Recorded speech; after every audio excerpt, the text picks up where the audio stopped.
kedua, yaitu dukungan kepada ibu hamil untuk terbiasa menjaga kebersihan diri dan istirahat yang cukup. Jadi di sini saya bagi menjadi 2 kelompok. Jadi nanti ada yang menggambar. Itu yang digambar itu membuat denah ruangan rumah. Membuat denah ruangan rumah yang terdiri dari kamar tidur, ruang tamu, kamar mandi, dapur, dan lain-lain. Jadi saya kasih kertas, Ibu Heni bisa dibantu ya.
Ruangan keluarga.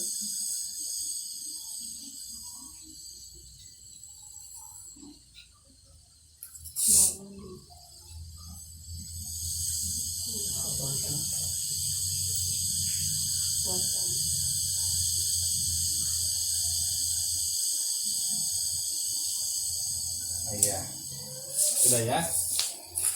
Nah, terima kasih Bu Heni, ini gambarnya cukup luas dan bagus sekali.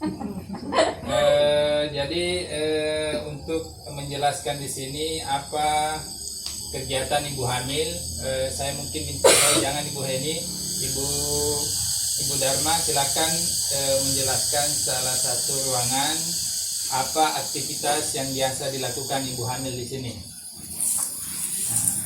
Coba Bismillahirrahmanirrahim. Assalamualaikum warahmatullahi wabarakatuh.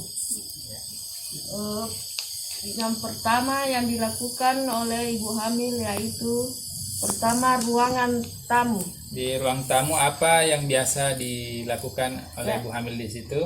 Yang biasa dilakukan di situ adalah membersihkan ruangan tamu. Satu saja. Nanti di ruang tamu itu ibu hamil membersihkan. Tapi kalau membersihkan juga jangan terlalu lama sampai kecapean ya. Ya. Kemudian Ibu Nur Intan, ya di ruangan mana Ibu yang bisa jelaskan kegiatan ibu hamil? Di dapur. Di dapur apa yang biasa dilakukan ibu hamil di situ?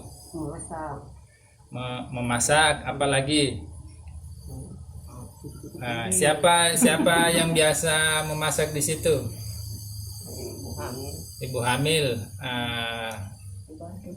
Biasanya dibantu atau memasak sendiri? Oh, kadang dibantu anak. Oh iya. Kemudian ibu yang lain, ibu siapa lagi? Ibu Nimawati.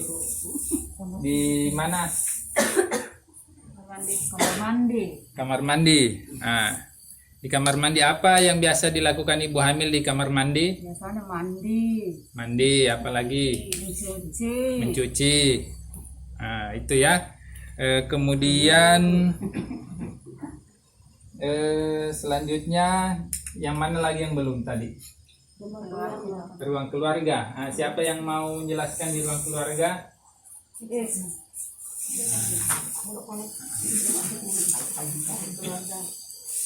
Ya. Atau kamar tidur yang belum?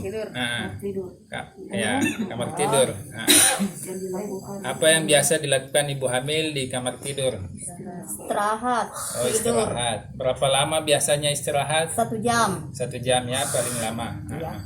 istirahat atau bisa baring-baring supaya ibu hamil itu bisa kembali segar badannya supaya tidak kecapean. Nah, jadi selanjutnya kebetulan di sini ada ibu hamil, ibu siapa namanya, Ibu Silvana. Saya ingin tanyakan beberapa hal tentang aktivitas ibu hamil. Apa yang biasa Ibu Silvana lakukan ketika, atau aktivitas fisik yang biasa ibu lakukan ketika di rumah atau di luar rumah? Memasak, bersih-bersih, istirahat yang cukup. Memasak, bersih-bersih, Istirahat yang cukup. Oh iya. Berapa lama biasanya ibu istirahat? Paling lama kurang lebih 1 jam. 1 jam. Kalau misalnya di rumah itu memasak atau mencuci, biasanya masak sendiri atau ada yang membantu? Dibantu sama anak. Dibantu sama anak. Kalau suami kadang juga bantu atau bagaimana? Ya, kadang juga membantu. Kalau hujan ambil jemuran. Oh, kalau hujan ambil jemuran. Ya, begitu bagus. Jadi ibu-ibu dalam ibu hamil ketika beraktivitas harus melibatkan orang keluarga di rumah. Iya. Lebih bagus kalau melibatkan terutama suami untuk meringankan pekerjaan istri. Kemudian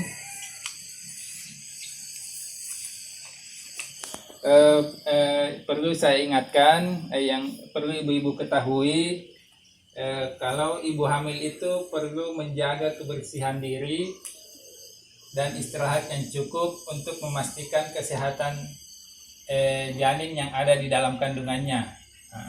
Jadi harus rajin membersihkan diri, membersihkan lingkungan juga perlu, karena supaya terhindar dari penyakit. Kemudian keluarga ibu hamil itu dapat juga membantu memberi dukungan baik berupa pekerjaan di dalam rumah, sehingga ibu hamil bisa mempunyai waktu istirahat yang cukup. Nah, selanjutnya keluarga dapat mengingatkan ibu hamil, atau keluarga dalam rumah itu bisa mengingatkan ibu hamil untuk menjaga kebersihan diri, seperti mandi minimal 1 kali atau 2 kali dalam sehari. Kemudian keramas, jangan lupa keramas, jangan nanti 9 bulan baru keramas. Nah, itu bahaya itu. Rambutnya bisa rusak atau bagaimana. Kemudian rajin gosok gigi minimal 1 kali sehari atau 2 kali sehari. Ganti pakaian setiap hari. Kalau mau tidur bagusnya ganti pakaian lagi, pakaian yang bersih supaya badan terasa segar. Kemudian yang terakhir itu cuci tangan pakai sabun dengan air mengalir. Kalau mau tidur, selesai makan atau selesai beraktivitas membersihkan, cuci tangan pakai sabun dengan air mengalir. Jadi itu saja untuk langkah kedua ini. Terima kasih banyak. Kita melangkah ke langkah yang ketiga.